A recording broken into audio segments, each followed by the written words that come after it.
والله متم نوره ولو كره الكافرون هو الذي أرسل رسوله بالهدى ودين الحق ليظهره على الدين كله ولو كره المشركون صدق الله. اتقوا الله عباد الله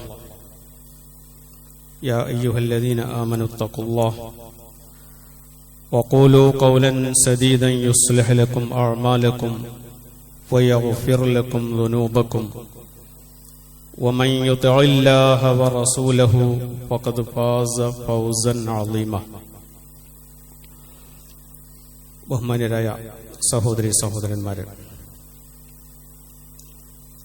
റബ്ബ് സുബ്ഹാനഹു വ തആല നമ്മെ പഠിപ്പിച്ചിട്ടുള്ള വിശുദ്ധ ഖുർആനിന്റെ അധ്യാപനങ്ങൾ, അതിന്റെ ഉള്ളടക്കം വളരെ നല്ല രൂപത്തിൽ ഗ്രഹിക്കുകയും മനസ്സിലാക്കുകയും ചെയ്തുകൊണ്ട് സാധ്യമാകുന്നത്രയും വിശുദ്ധ ജീവിതം നയിക്കുവാൻ നാം ഓരോരുത്തരും ശ്രദ്ധിക്കുകയും ശ്രമിക്കുകയും ചെയ്യണമെന്ന് ആമുഖമായി സൂചിപ്പിക്കുകയാണ്.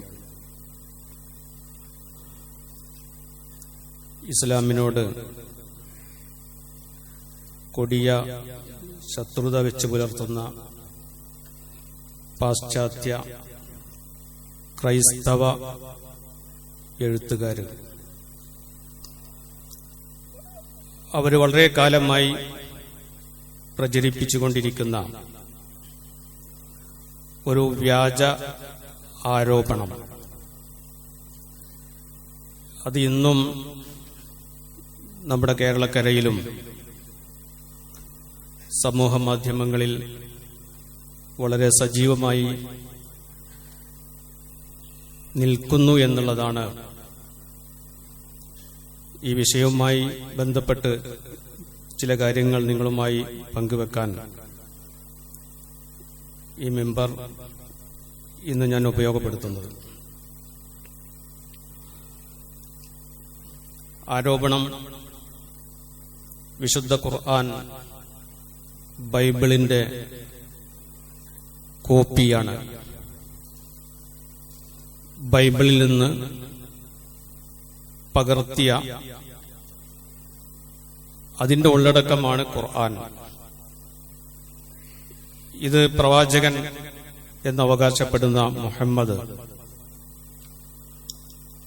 അദ്ദേഹം സ്വയം പകർത്തി എഴുതി തന്റേതാക്കി മാറ്റി അള്ളാഹുവിന്റെ വഹിയാണ്, ബോധനമാണ് എന്ന അർത്ഥത്തിൽ ജനങ്ങളെ പരിചയപ്പെടുത്തിയതാണ് എന്നുള്ള ആരോപണമാണ് ഇന്ന് സോഷ്യൽ മീഡിയയിലൊക്കെ നിങ്ങൾ പരിശോധിച്ചാലും വളരെ സജീവമായിട്ട് നമുക്കത് കാണാൻ കഴിയും. ഇത് കേൾക്കുന്ന നമ്മുടെ ഇസ്ലാമിനെ സംബന്ധിച്ച്, ഖുർആനിനെ സംബന്ധിച്ച് വേണ്ടത്ര ജ്ഞാനമില്ലാത്ത നമ്മുടെ പുതിയ തലമുറ ഇതിലൊക്കെ ശരിയില്ലേ എന്ന അർത്ഥത്തിലും പ്രതികരിക്കുന്നതായിട്ട് നമ്മുടെയൊക്കെ ശ്രദ്ധയിൽപ്പെടാറുണ്ട്.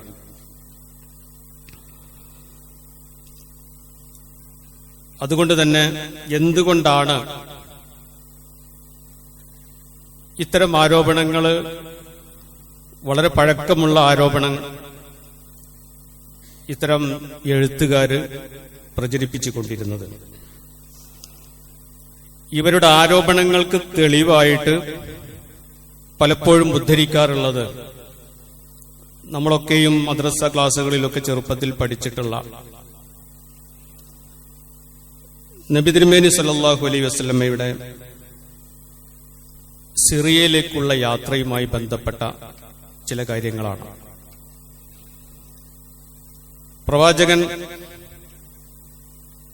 പ്രവാചകത്വത്തിന് മുമ്പ്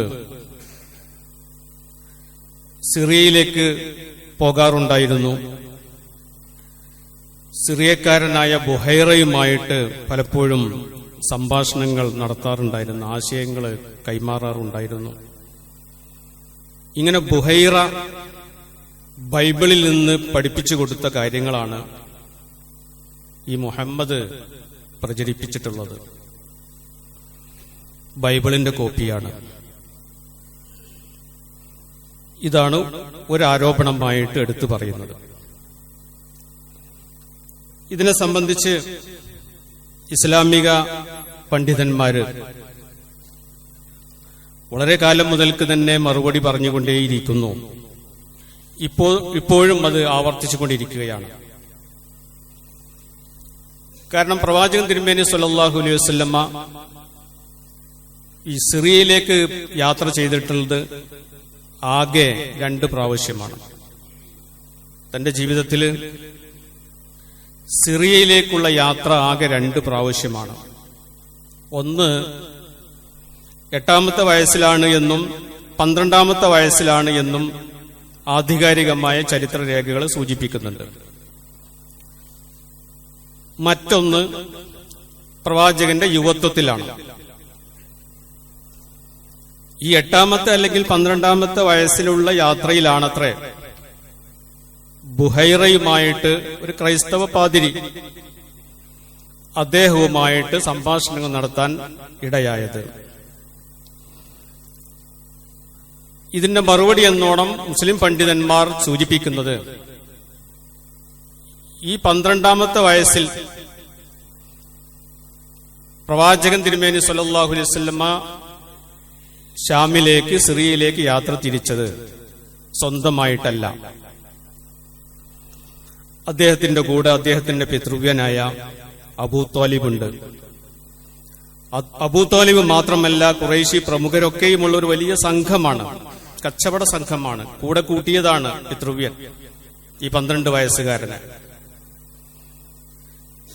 ഇങ്ങനെ ഇവർ സിറിയയുടെ അതിർത്തിയിൽ എത്തിയപ്പോൾ ആധികാരികമായ സീറത്ത് ഇബ്നു ഹിഷാം വളരെ വ്യക്തമായിട്ട് ആ സംഭവം സൂചിപ്പിക്കുന്നുണ്ട്. സിറിയയുടെ അതിർത്തിയിലെത്തിയപ്പോൾ അവിടെയാണ് ഈ ബുഹൈറയുടെ താമസ സ്ഥലം. പ്രവാചകൻ ഉൾക്കൊള്ളുന്ന ഈ 12 വയസ്സുകാരനായ പ്രവാചകൻ ഉൾക്കൊള്ളുന്ന മുഹമ്മദ് ഉൾക്കൊള്ളുന്ന കൊച്ചു സംഘം അബൂ ത്വാലിബിന്റെ നേതൃത്വത്തിൽ നീങ്ങിക്കൊണ്ടിരിക്കുമ്പോൾ അദ്ദേഹത്തിന്റെ മുകളിൽ വളരെ മരുഭൂമിയിലൂടെയുള്ള യാത്രയിൽ കഠിനമായ ചൂടിൽ കാർമേഘം തണലിട്ടു എന്ന് ഇബ്നു ഹിഷാം ചരിത്രത്തിൽ സൂചിപ്പിക്കുന്നുണ്ട്. ഇത് കാണാനിടയായി ബുഹൈറ. സാധാരണ കാണാത്തൊരു ദൃശ്യമാണ് ബുഹൈറ കണ്ടത്. അപ്പോൾ ബുഹൈറ ആ സംഘത്തെ തന്റെ വീട്ടിലേക്ക് വിളിച്ചു, ഒരു വിരുന്നൊരുക്കുകയാണ്. ഈ വിരുന്നൊരുക്കിയപ്പോൾ ഖുറൈശി പ്രമുഖരെല്ലാവരും ബുഹൈറ വീട്ടിലേക്ക് വന്നു. ഈ 12 വയസ്സുകാരനായ കുട്ടിയെ അവിടെ കാവൽ നിർത്തി കച്ചവട സാധനങ്ങൾക്ക്. ഖുറൈശികൾ വന്നുകൊണ്ട് പറഞ്ഞു, ഞങ്ങൾ എല്ലാവരും എത്തിയിട്ടുണ്ട്, ഞങ്ങളുടെ കൂടെ മുഹമ്മദ് എന്ന ഒരു കുട്ടിയുണ്ട്, അവനോട് കച്ചവട ചരക്കുകളൊക്കെ നോക്കട്ടെ, അതിന് നിർത്തിയതാണ്. ഇത് കേട്ടപ്പോൾ ബുഹൈറ സമ്മതിച്ചില്ല. ഇത് എന്തൊരു മര്യാദയാണ്, ഖുറൈശി പ്രമുഖരായ ആളുകളാണ് നിങ്ങൾ, ബനു ഹാഷിമിൽപ്പെട്ട ഒരു കുട്ടിയെ നിർത്തുന്നത് ശരിയല്ലല്ലോ. ഇത് കേട്ടപ്പോൾ അദ്ദേഹത്തെയും കൂട്ടി വരാൻ പറഞ്ഞു. അദ്ദേഹത്തെ വിളിച്ചു. ഇങ്ങനെ എല്ലാവരുമായിട്ടുള്ള സംഭാഷണം ബുഹൈറ നടത്തുന്നുണ്ട്. കൂട്ടത്തിൽ ഈ 12 വയസ്സുകാരനുമായിട്ട് സംവദിക്കാൻ ഇടവരുന്നു. അദ്ദേഹത്തിന്റെ പ്രായത്തിൽ കവിഞ്ഞ പക്വതയും ആ തന്റേടവും വിനയവും ആ പ്രസന്നതയും ഒരു തുറന്ന മനസ്സും ഒരു ജിജ്ഞാസ, എന്തും അറിയാനുള്ള ആഗ്രഹം, ഇങ്ങനെയെല്ലാം കുറെ നല്ല നല്ല ക്വാളിറ്റീസ് ഈ 12 വയസ്സുകാരിൽ ബുഹൈറ കാണുന്നു. പിതൃവ്യനായ അബൂ ത്വാലിബിനെ വിളിച്ചുകൊണ്ട് പറയുന്നു, ഈ കുട്ടിയെ ശ്രദ്ധിക്കണം, നല്ല ഭാവിയിൽ നല്ലൊരു മഹാനായി വളരാൻ സാധ്യതയുള്ള കുട്ടിയാണ്. ഇത്രയേ പറഞ്ഞിട്ടുള്ളൂ. അബൂ ത്വാലിബ് അത് മനസ്സിൽ വെച്ചുകൊണ്ട് പിന്നീട് യാത്ര പോയി തുടർന്ന് മക്കയിൽ തിരിച്ചെത്തുകയാണ്. അതാണ് സംഭവം. ഇത് സീറത്ത് ഇബ്നു ഹിഷാമിൽ ആധികാരികമായിട്ട് മുസ്ലിം പണ്ഡിതന്മാർ ഉദ്ധരിക്കാറുണ്ട്. അപ്പൊ ഇവിടെ സൂചിപ്പിക്കുന്നത്, ഇവിടെ ബുഹൈറ ഈ 12 വയസ്സുകാരനായ മുഹമ്മദുമായിട്ട് യാതൊരു തരത്തിലുള്ള മതപരമായ ആരാധനാപരമായ അനുഷ്ഠാനപരമായ ഒരു കാര്യവും സംസാരിച്ചിട്ടില്ല.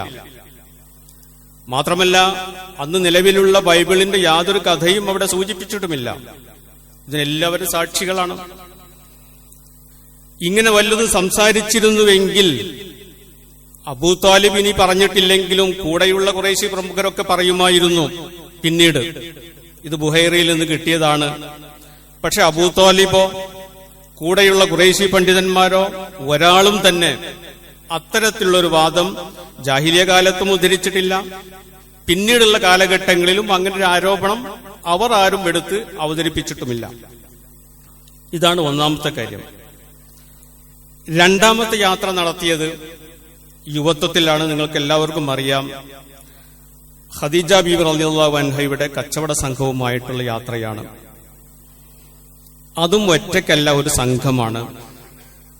കൂടെ ഖദീജ റളിയല്ലാഹു അൻഹയുടെ ഒരു മേൽനോട്ടക്കാരനായ മൈസറയുമുണ്ട്. ഇവരെല്ലാവരും കൂടിയാണ് പോയത്. ഈ യാത്രയിൽ യാതൊന്നും ബുഹൈറുമായി സംസാരിച്ചിട്ടുമില്ല, അത്തരം കാര്യങ്ങളൊന്നും അവിടെ അവതരിപ്പിച്ചിട്ടുമില്ല. ഇങ്ങനെ രണ്ടാമത്തെ യാത്ര അതായിരുന്നു. പിന്നീട് ആരോപിക്കുന്നത് ഈ വറഖത്ത് ഇബ്നു നൗഫൽ എന്ന് പറയുന്ന നിങ്ങളൊരു കഥാപാത്രം നിങ്ങൾ കേട്ടിട്ടുണ്ടാവും, ക്രൈസ്തവ പാതിരിയാണ്. അദ്ദേഹവുമായിട്ടുള്ള കൂടിക്കാഴ്ച എന്ന് പറയുന്നത് വഹയ്യ് ലഭ്യമാകുന്ന സമയത്ത് ഖദീജ ബീവി തന്റെ ഒരു അടുത്ത ബന്ധുവായ അദ്ദേഹത്തിന്റെ അടുക്കൽ കൊണ്ടുപോയതാണ്. പെട്ടെന്ന് കാര്യം പിടികിട്ടാതിരുന്നപ്പോൾ അദ്ദേഹവും ഇതുപോലെയുള്ള നല്ല അഭിപ്രായമാണ് സൂചിപ്പിച്ചത്. അദ്ദേഹം ബൈബിളിന്റെയോ അന്ന് നിലവിലുള്ള ഇഞ്ചീലിന്റെയോ യാതൊരു തര സംഭാഷണം അവിടെയും നടത്തിയിട്ടില്ല. മാത്രമല്ല, അദ്ദേഹം താമസിയാതെ മരണപ്പെടുകയും ചെയ്തു. വഹയ്യ് വീണ്ടും തുടരുകയാണ്.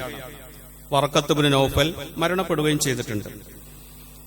ഇതാണ് രണ്ടാമത്തെ ആരോപണമായിട്ട് ഇന്നും നമ്മുടെ സോഷ്യൽ മീഡിയയിൽ ഉദ്ധരിക്കുന്നത്. വളരെ പഴക്കമുള്ള, നൂറ്റാണ്ടുകൾക്ക് മുമ്പുള്ള ആരോപണമാണ് ഇന്നും ആവർത്തിക്കാനുള്ളത്. പുതുതായിട്ട് യാതൊന്നും ആവർത്തിക്കാൻ അവർക്ക് ഇല്ലതാനും. മറ്റൊന്ന്, ഖുർആൻ തന്നെ സൂചന നൽകിയിട്ടുള്ള മക്കയിലെ ഒരു ജബർ റൂമി എന്ന് പറയുന്ന ഒരു കൊല്ലപ്പണിക്കാരൻ. അദ്ദേഹം മക്കയില് ആലയില് ഇരുമ്പുകൾ പഴുപ്പിച്ച് ആയുധങ്ങൾ ഉണ്ടാക്കുന്ന പരിപാടിയായിരുന്നു. ഇദ്ദേഹത്തിന്റെ അടുക്കൽ പ്രവാചകത്വത്തിന്റെ മുമ്പ് നബി തിരുമേനി പലപ്പോഴും ചെന്നിരിക്കാറുണ്ടായിരുന്നു. അദ്ദേഹവുമായിട്ട് ഇങ്ങനെ സംസാരിക്കും.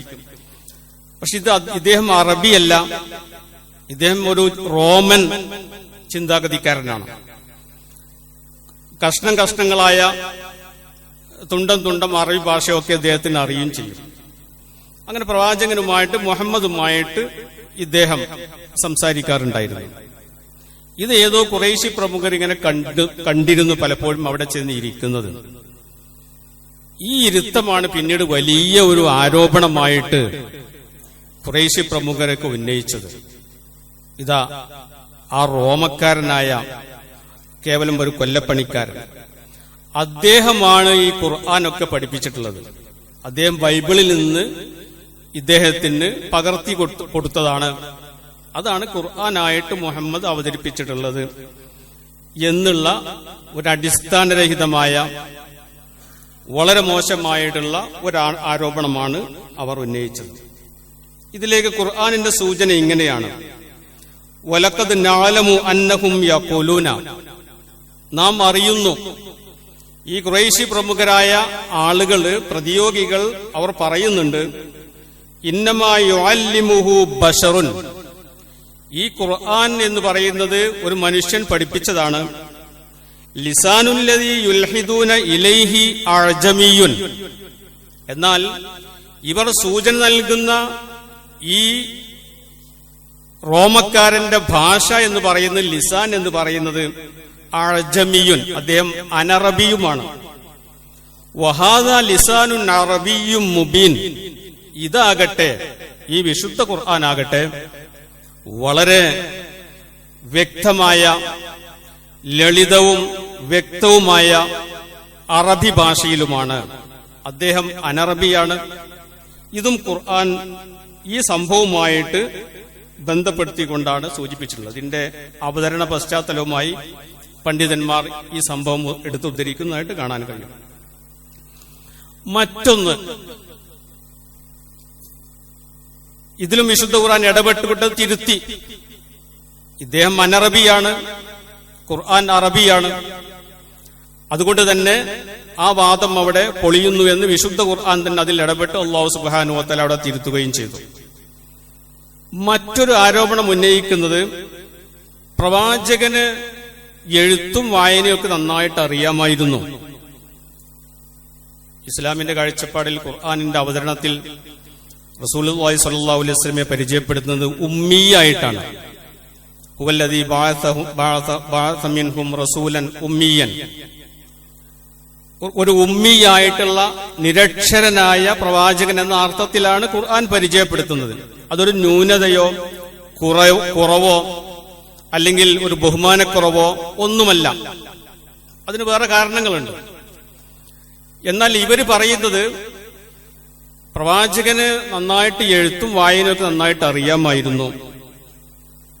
ആ എഴുത്തും വായനയും അറിയാത്ത ഒരാൾ എങ്ങനെയാണ് അന്ന് മക്കയിലെ കച്ചവട സംഘത്തിന്റെ വളരെ പ്രമുഖയായ വ്യാപാരി ഖദീജ, അവർ വലിയ ആസ്തിയുള്ള കച്ചവടക്കാരിയാണ്. വലിയ മറ്റ് രാജ്യങ്ങളിലേക്ക് ഈ സംഘത്തെ നയിക്കണമെങ്കിൽ നിരക്ഷരനായ ഒരാളെ എങ്ങനെ കൂടെ പറഞ്ഞയക്കാം? വലിയ ലാഭം കിട്ടുന്നു. ഇപ്പൊ കണക്കെഴുതാൻ അറിയും. അതിന്റെ എല്ലാം ധനവും എല്ലാ സമ്പത്തും അതിന്റെ സ്റ്റോക്കും അതിന്റെ വരവും വിറ്റുവരവും ചെലവും ഒക്കെ വളരെ വ്യക്തമായിട്ട് അന്ന് തന്നെ മുഹമ്മദ് എഴുതി വെച്ചിരുന്നു. അപ്പൊ എഴുത്തും വായനും അറിയാത്തവനാണ് എന്നുള്ളത് ശരിയല്ല. നന്നായിട്ട് എഴുത്തും വായനും അറിയാമായിരുന്നു. മറ്റൊന്ന് ഇതിനോട് ചേർത്ത് വായിക്കുന്നത് അവർ പറയുന്നത്, നിങ്ങൾ കേട്ടിട്ടില്ലേ ഖുർആനിന്റെ ആദ്യ വചനം എങ്ങനെയാണ്? ഇഖ്റ എന്നാണല്ലോ, വായിക്കുക. അല്ലാഹു സുബ്ഹാനഹു വ തആല നിരക്ഷരനായ ഒരാളോട് വായിക്കുക എന്ന് പറയുമോ? ഇത്തരം വാദങ്ങളൊക്കെ നമ്മുടെ യുവതി യുവാക്കൾ ഖുർആനിന്റെ ഉള്ളടക്കം പൂർണ്ണമായിട്ടും അവഗാഹത്തിൽ പഠിക്കാത്ത ആളുകൾ കേൾക്കുമ്പോൾ ശരിയല്ലേ?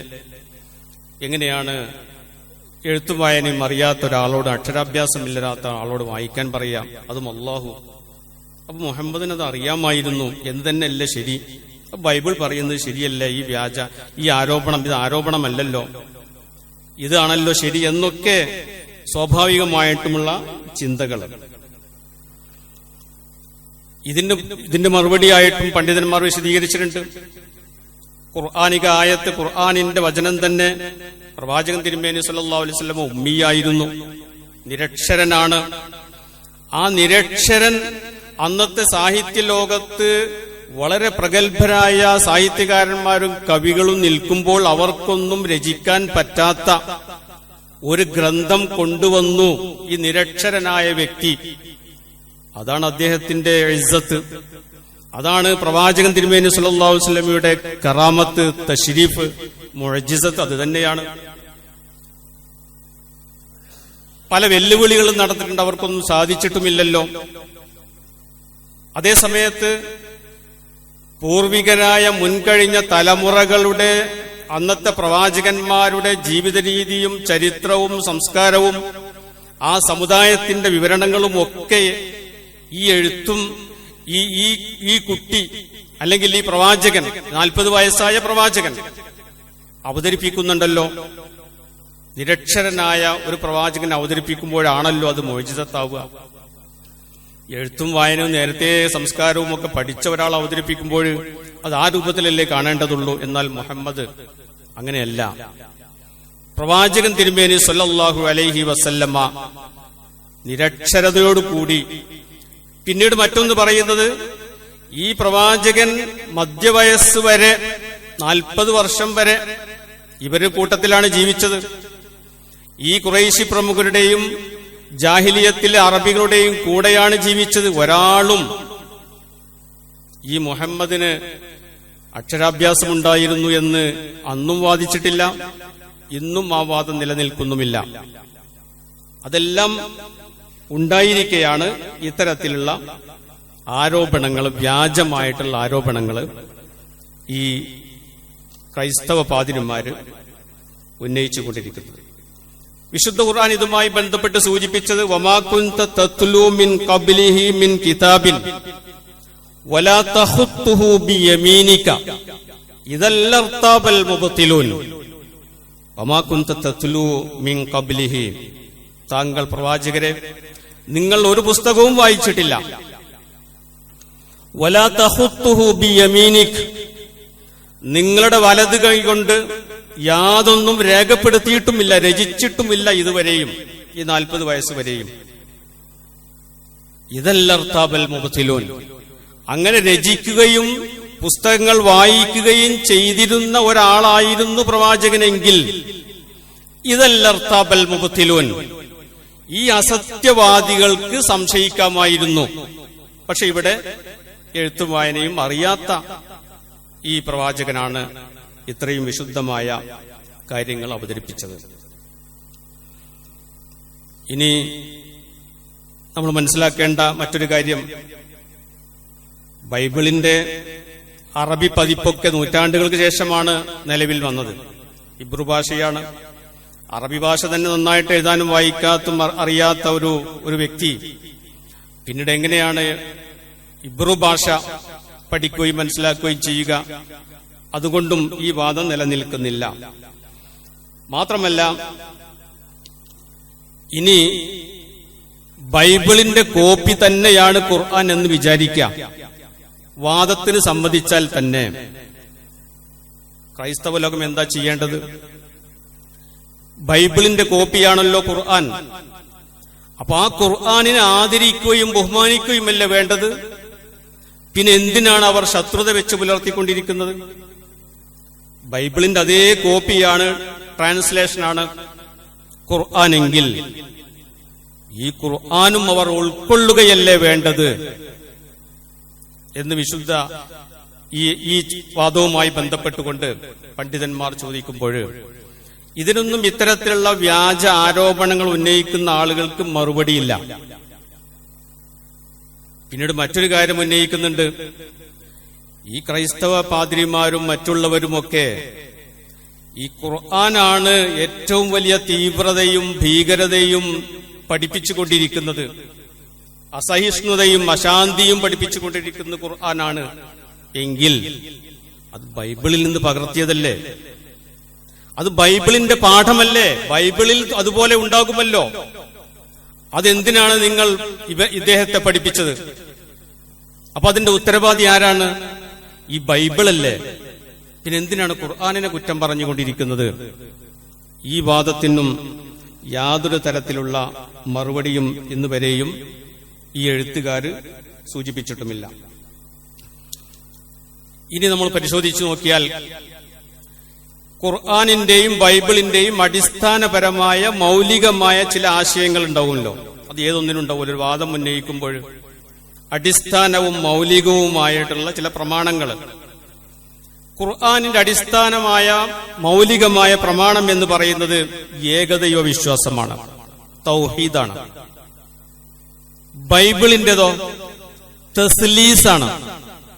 തസ്ലീസ് എന്ന് പറഞ്ഞാൽ ത്രിയേകത്വം, പിതാവ്, പുത്രൻ, പരിശുദ്ധാത്മാവ്. ഇത് മൂന്നും കൂടി കൂടിയതാണ് ദൈവം.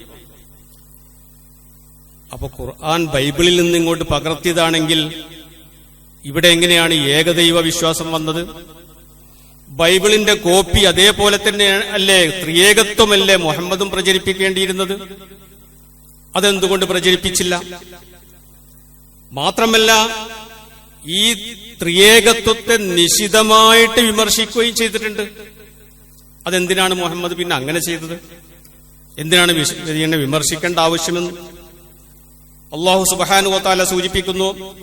ലഖദ് കഫറല്ലദീന ഖാലൂ ഇന്നല്ലാഹ സാലിസു സലാസ. നിഷേധികളായിട്ടുള്ള ആളുകൾ പറഞ്ഞു അല്ലാഹു മൂന്നാണ്. വമാ മിൻ ഇലാഹിൻ ഇല്ലാ ഇലാഹും വാഹിദ്. എന്നാൽ ആരാധ്യനായിട്ട് ഖുർആനിന്റെ കാഴ്ചപ്പാട് ഒന്ന് മാത്രമാണ്, ഏകനാണ്. അത് ആവർത്തിച്ചുകൊണ്ട് വീണ്ടും പറയുന്നു, ഖുൽ ഹുവല്ലാഹു അഹദ് അല്ലാഹു സ്വമദ് ലം യലിദ് വലം യൂലദ്. പിതാവല്ല പുത്രനുമല്ല. ലം യലിദ് പിതാവല്ല, വലം യൂലദ് പുത്രനുമല്ല. അള്ളാഹു ഏകനാണ്. അപ്പൊ അതുകൊണ്ട് തന്നെ അടിസ്ഥാനപരമായിട്ടുള്ള ഈ വാദം അവിടെ തന്നെ പൊളിയുകയാണ്. ഒരിക്കലും അത് ബൈബിളിന്റെ കോപ്പിയല്ല. ഇനി പ്രവാചകന്മാരുടെ വിശ്വാസവുമായി ബന്ധപ്പെട്ട് പരിശോധിക്കുമ്പോൾ ഖുർആൻ അവതരിപ്പിക്കുന്ന സകല പ്രവാചകന്മാരെയും വികലമായിട്ട് വളരെ മോശമായിട്ടാണ് ബൈബിൾ അവതരിപ്പിക്കുന്നത്. നൂഹ് നബി അലൈഹി ഇസ്ലാമിനൊക്കെ അവതരിപ്പിക്കുന്നത് വളരെ മദ്യം സേവിക്കുന്നവനും അതുപോലെ തന്നെ സ്ത്രീകളുമായിട്ട് ശയ്യ പങ്കിടുന്ന വ്യക്തിയും ഒക്കെ ആയിട്ടാണ് ബൈബിൾ പ്രചരിപ്പിക്കുന്നത്. ഖുർആൻ അങ്ങനെയൊന്നുമല്ലല്ലോ പ്രചരിപ്പിക്കുന്നത്. ഖുർആൻ സത്യസന്ധനായ ഖാല ഇന്നി ദഅഉതു ഖൗമി ലൈലൻ വനഹാറ, അള്ളാഹുവിന്റെ ഏകത്വം പഠിപ്പിക്കുന്നതിന് വേണ്ടി, ആ മഹത്വം ജനങ്ങളെ ബോധ്യപ്പെടുത്തുന്നതിന് വേണ്ടി രാവും പകലുമൊക്കെ ഓടി നടന്ന് ആളുകളെ ബോധവൽക്കരിക്കുന്ന മഹാനായ പ്രവാചകൻ. ഇതാണ് ഖുർആൻ പഠിപ്പിക്കുന്നത്. ഇബ്രാഹിം നബി അലൈഹി ഇസ്ലാമിനെ സംബന്ധിച്ചും തന്റെ ഭാര്യയായ സാറയുമായിട്ട് ഈജിപ്തിൽ വന്ന് സുന്ദരിയായ സാറയെ ഈജിപ്തിലെ ഭരണാധികാരികൾക്ക് കാഴ്ചവെച്ചുകൊണ്ട് അവിടെ നിന്ന് പോയി. ഇതാണ് ബൈബിളിന്റെ വചനം. എന്നാൽ ഖുർആൻ ആകട്ടെ ഇബ്രാഹിം നബി അലൈഹി ഇസ്ലാമിന്റെ ഖലീലുല്ലാ, ജാഇലുക ലിന്നാസി ഇമാമ, ഇബ്രാഹിമുല്ലദീ വഫ വഇദ്ബ്തല ഇബ്രാഹിം ഫഅതമ്മഹുന്ന, എല്ലാ നിർദ്ദേശങ്ങളും പൂർണ്ണമായിട്ടും പാലിക്കുകയും അത് പ്രാവർത്തികമാക്കുകയും എല്ലാ പ്രതിസന്ധികളെയും മറികടക്കുകയും ചെയ്ത ധീരനായ, സംസ്കാര സമ്പന്നനായ, ത്യാഗശാലിയായ പ്രവാചകൻ എന്ന രൂപത്തിലാണ് ഖുർആൻ അവതരിപ്പിക്കുന്നത്. ബൈബിൾ നേരെ തിരിച്ചാണ്. ഇങ്ങനെ ഓരോ പ്രവാചകന്മാർ, യൂസുഫ് നബി അലൈഹി ഇസ്ലാമിനെ സംബന്ധിച്ച് വികലമായിട്ടുള്ള ചരിത്രമാണ് ഈ ബൈബിളിൽ അവതരിപ്പിച്ചുകൊണ്ടിരിക്കുന്നത്. ഖുർആൻ ഈ പ്രവാചകന്മാരൊക്കെ, പ്രത്യേകിച്ച് നൂഹ് നബി അലൈഹി ഇസ്ലാം, ഇബ്രാഹിം നബി അലൈഹി ഇസ്ലാം, അതുപോലെ തന്നെ മൂസാ നബി അലൈഹി ഇസ്ലാം പോലെയുള്ള പ്രവാചകന്മാരൊക്കെ ഉലുൽ അസ്മ മിനർ റുസുൽ, പ്രവാചകന്മാരിൽ ദൃഢതയുള്ള, പ്രതീക്ഷയുള്ള, നല്ല മനോബലമുള്ള പ്രവാചകന്മാർ എന്ന് പ്രത്യേകം പരിചയപ്പെടുത്തിക്കൊണ്ടാണ് വിശ്വാസികളുടെ മുമ്പിൽ അവതരിപ്പിച്ചുകൊണ്ടിരിക്കുന്നത്. ഇതൊന്നാണ് എങ്കിൽ ബൈബിളിലും ഖുർആനിലും ഒരേ രൂപത്തിൽ കാണണ്ടേ? ബൈബിളിൽ മറ്റൊന്നാണ്, ഖുർആനിൽ നേരെ മറിച്ചുമാണ്. സത്യസന്ധമായിട്ടുള്ള വിശുദ്ധ ഖുർആൻ പലപ്പോഴും സൂചിപ്പിച്ചിട്ടുണ്ട്, മുസദ്ദിഖൻ ലിമാ ബൈന യദൈഹി മിനത്ത് തൗറാത്തി വൽ ഇൻജീൽ. ഈ ഖുർആനിന്റെ പണി എന്താണ്? ഈ തൗറാത്തിലും ഇൻജീലിലുമൊക്കെ വന്ന വികലമായ ധാരണകളെയും ചരിത്രങ്ങളെയും ഒക്കെ ശരിപ്പെടുത്തുക. അത് വികലമായി അവതരിപ്പിച്ചതൊക്കെ ശരിയാക്കി അവതരിപ്പിക്കുന്ന പണിയാണ് ഖുർആൻ ഏറ്റെടുത്തത്. അതുകൊണ്ടാണ് മുസദ്ദിഖൻ, ആ പദം നിങ്ങൾ നന്നായിട്ട് ശ്രദ്ധിച്ചാൽ അറിയാം. മുസദ്ദിഖൻ എന്ന് പറഞ്ഞാൽ ശരിപ്പെടുത്തുക, സത്യപ്പെടുത്തുക എന്നാണ് അതിന്റെ അർത്ഥം. അപ്പൊ ഖുർആൻ ഈ വികലമായ ധാരണകളെ മുഴുവൻ ശരിപ്പെടുത്തിക്കൊണ്ട് ലോകത്തിനു മുമ്പിൽ അവതരിപ്പിച്ചു. ബൈബിളിൽ അത് ഇന്നും അതുപോലെ നിലനിൽക്കുന്നു എന്നുള്ളതാണ് യാഥാർത്ഥ്യം. ഇനി ഈസാ നബി അലൈഹി ഇസ്ലാമിന്റെ മരണവുമായി ബന്ധപ്പെട്ട് ഇത് രണ്ടും ഒന്നാണെങ്കിൽ നമ്മൾ അങ്ങനെ തന്നെയല്ല അംഗീകരിക്കേണ്ടിയിരുന്നത്. ഈസാ നബി അലൈഹി ഇസ്ലാമിന്റെ മരണവുമായി ബന്ധപ്പെട്ട് ബൈബിൾ പറയുന്നത് കുരിശ് മരണമാണല്ലോ. ഖുർആൻ പറയുന്നതോ വമാ ഖതലൂഹു വമാ സ്വലബൂഹു വലാകിൻ ശുബ്ബിഹ ലഹും. അത് കുരിശിലേറ്റി അദ്ദേഹത്തെ എന്ന് ബൈബിൾ പറയുമ്പോ ഖുർആൻ എന്താ പറയുന്നത്? വമാ ഖതലൂഹു, അവർ അദ്ദേഹത്തെ കൊന്നിട്ടില്ല. വമാ സ്വലബൂഹു, അവർ അദ്ദേഹത്തെ കുരിശിലേറ്റിയിട്ടുമില്ല. വലാകിൻ ശുബ്ബിഹ ലഹും, അവർക്ക് എന്തോ ചില അവ്യക്തതകളാണ് ഉണ്ടായത്. ഖുർആന്റെ നിലപാട് മറ്റൊന്നാണ്. ഇത് രണ്ടും ഒന്നായിരുന്നുവെങ്കിൽ അതല്ലേ നമ്മൾ സ്വീകരിക്കേണ്ടിയിരുന്നത്, അതല്ലേ ഖുർആനിലൂടെ പ്രചരിപ്പിക്കേണ്ടിയിരുന്നത്. പക്ഷെ അത് രണ്ടും രണ്ടായിട്ട് തന്നെയാണ് ഖുർആനും ബൈബിളും അവതരിപ്പിച്ചുകൊണ്ടിരിക്കുന്നത്. ഈസാ നബി അലൈഹി ഇസ്ലാമിന്റെ ജനനത്തെ സംബന്ധിച്ചൊക്കെ വളരെ കുറഞ്ഞ വാക്കുകൾ മാത്രമാണ് ബൈബിൾ സംസാരിക്കുന്നത്. കാലിത്തൊഴുത്തില് എന്ന രൂപത്തിൽ വളരെ കുറഞ്ഞ വാചകങ്ങൾ മാത്രമാണ് ബൈബിൾ സംസാരിച്ചുകൊണ്ടിരിക്കുന്നത്. നിങ്ങൾ പരിശോധിച്ചു നോക്കൂ, ഈസാ നബി അലൈഹി ഇസ്ലാമിന്റെ ജനനവുമായി ബന്ധപ്പെട്ട് ആ ജീവചരിത്രം വിശുദ്ധ ഖുർആൻ വളരെ വാചാലമായിട്ട് അവതരിപ്പിച്ചുകൊണ്ടിരിക്കുന്നുണ്ട്. മാത്രമല്ല ഒരു ഈന്തപ്പനയുടെ ചുവട്ടിലാണ് വഹുസ്സി ഇലൈകി ബിജിസ്ഇൻ നഖ്ല തുസാഖിതു അലൈകി റതബൻ ജനിയ എന്നൊക്കെ ഇതുമായി ബന്ധപ്പെട്ട് സൂചിപ്പിക്കുന്നുണ്ടല്ലോ. മാത്രമല്ല മറിയം അലൈഹി ഇസ്ലാമിനെ പറ്റിയും ഇതുപോലെ വളരെ കുറഞ്ഞ സംസാരമാണ് ബൈബിൾ സംസാരിച്ചിട്ടുള്ളത്. എന്നാൽ വിശുദ്ധ ഖുർആനാകട്ടെ മറിയം എന്നൊരു അധ്യായം തന്നെ, വിശുദ്ധ ഖുർആനിൽ 19-ാമത്തെ അധ്യായത്തിന്റെ പേര് തന്നെ മറിയം എന്നാണ്. മാത്രമല്ല ആലി ഇമ്രാൻ എന്ന് പറയുന്ന മറിയമിന്റെ പിതൃകുടുംബം, ആലി ഇമ്രാൻ കുടുംബം എന്ന് പറയുന്നത് മറിയമിന്റെ പിതൃകുടുംബമാണ്. അപ്പൊ ആ മറിയമിന്റെ പിതൃകുടുംബം എന്ന രൂപത്തിൽ ഒരു അധ്യായം, സൂറത്ത് മറിയം എന്ന് പറഞ്ഞുകൊണ്ട് മറ്റൊരു അധ്യായം. വളരെ വ്യക്തമായിട്ട് ആരായിരുന്നു മറിയം, ആരായിരുന്നു അവരുടെ കുടുംബം എന്തായിരുന്നു, അവരുടെ പൈതൃകം എന്തായിരുന്നു, ഇപ്പോൾ വിശദമായിട്ട് വിശുദ്ധ ഖുർആൻ സൂചിപ്പിക്കുന്നു നമുക്ക് കാണാൻ കഴിയും. അപ്പൊ ഇത്തരം വാദങ്ങളൊക്കെ യാതൊരു അടിസ്ഥാനവുമില്ലാത്ത വാദങ്ങളായിട്ടാണ് നമ്മൾ മനസ്സിലാക്കേണ്ടത്. നമ്മുടെ ചെറുപ്പക്കാർക്ക് പ്രത്യേകിച്ച് ഇത്തരം ക്ലബ് ഹൗസുകളിലും മറ്റുമുള്ള നടക്കുന്ന വാദങ്ങളെ സംബന്ധിച്ചൊക്കെ ഇത്തരം ഖുർആനിന്റെ ഉള്ളടക്കം നന്നായിട്ട് വായിക്കുകയും പഠിക്കുകയും ചെയ്തുകൊണ്ടായിരിക്കണം അതൊക്കെ സ്വീകരിക്കേണ്ടത്. ഇനി അന്തിമ വിചാരണയുമായി ബന്ധപ്പെട്ട് ഖുർആനിന്റെ ചില കാഴ്ചപ്പാട് പരിശോധിക്കുമ്പോൾ അല്ലാഹു സുബ്ഹാനഹു വ തആല പറയുന്നുണ്ട്, എല്ലാ പ്രവാചകന്മാരെയും ഒരുമിച്ച് കൂട്ടും. യൗമ യജ്മഉല്ലാഹു റുസുല ഫയഖൂലു മാദാ ഉജിബ്തും. എന്നിട്ട് അവർക്ക് പറയാനുള്ളതൊക്കെ പറയും, കേൾക്കും അല്ലാഹു. എല്ലാ പ്രവാചകന്മാരെയും മഹ്ശറിൽ ഒരുമിച്ച് കൂട്ടുമെന്നാണ് ഖുർആൻ അവതരിപ്പിക്കുന്നത്. ഈ ഒരു വാദം തന്നെ ബൈബിളിനില്ല. മഹ്ശറ വേറെയാണ്, അവിടെ ഖിയാമത്ത് വേറെയാണ്, എല്ലാം വേറെയാണ്. എന്നാൽ എന്നിട്ട് പറയാണ്, എന്നിട്ട് ഇതിൽ പ്രത്യേകമായിട്ട് അള്ളാഹു പറയുന്ന ഖുർആൻ സംസാരിക്കുന്നത് ഈസാ നബി അലൈഹി ഇസ്ലാമിന്റെ പേര് പ്രത്യേകം എടുത്തുകൊണ്ട് ഈസാ നബി അലൈഹി ഇസ്ലാമുമായിട്ട് അള്ളാഹു സുബ്ഹാനഹു വ തആല ദീർഘനേരം സംസാരിക്കുമെന്നാണ്.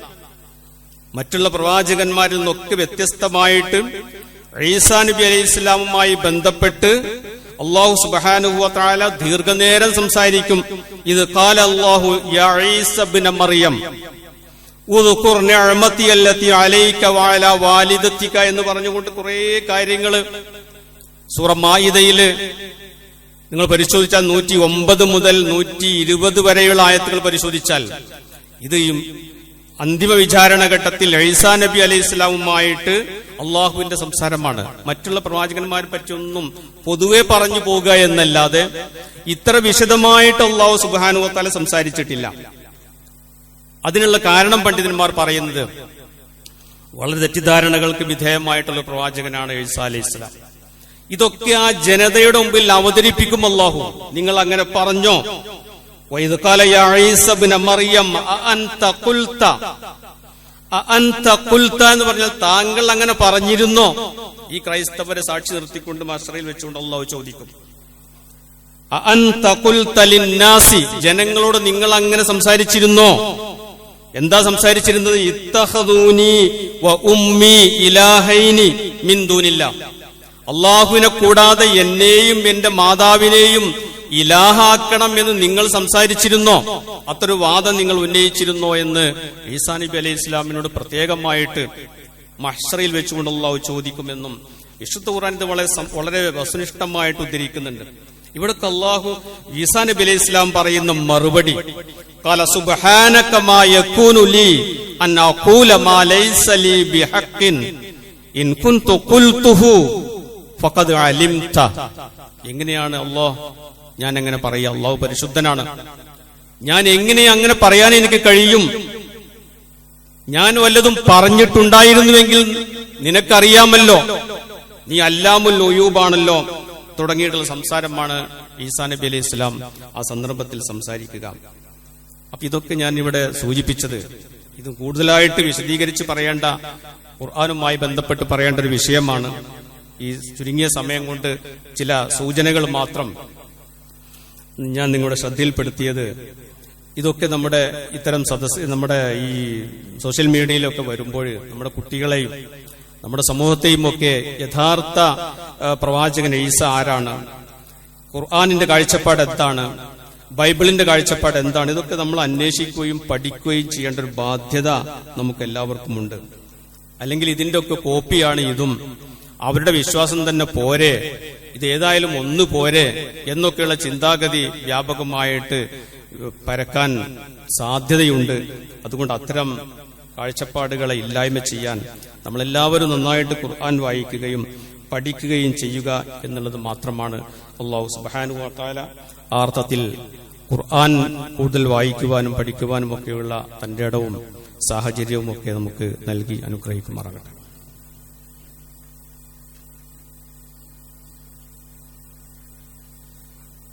അൽഹംദുലില്ലാഹ് സ്വലാത്തുല്ലാഹി വസലാമുഹു അലാ സയ്യിദുൽ മുർസലീൻ വഅലാ ആലിഹി വസഹ്ബിഹി അജ്മഈൻ. ഇത്തഖുല്ലാഹ ഇബാദല്ലാഹ്. അല്ലാഹുമ്മ സ്വല്ലി അലാ ജമീഇൽ അംബിയാഇ വൽ മുർസലീൻ വഅലൽ ഖുലഫാഇർ റാഷിദീൻ വഅലാ അബീ ബക്റിൻ അസ്-സിദ്ദീഖ് റളിയല്ലാഹു തആല അൻഹു വഅലാ ഉമർ ഇബ്നുൽ ഖത്താബ് റളിയല്ലാഹു തആല അൻഹു വഅലാ ഉസ്മാൻ ഇബ്നു അഫ്ഫാൻ റളിയല്ലാഹു തആല അൻഹു وعلى علي بن أبي طالب رضي الله تعالى عنه وعلى ستة البقية من العشرة المبشرة وعلى سائر المهاجرين والأنصار والتابعين الأخيار إلى يوم القرار رضوان الله تعالى عليهم أجمعين. اللهم اغفر للمؤمنين والمؤمنات والمسلمين والمسلمات الأحياء منهم والأموات إنك مجيب الدعوات يا قاضي الحاجات.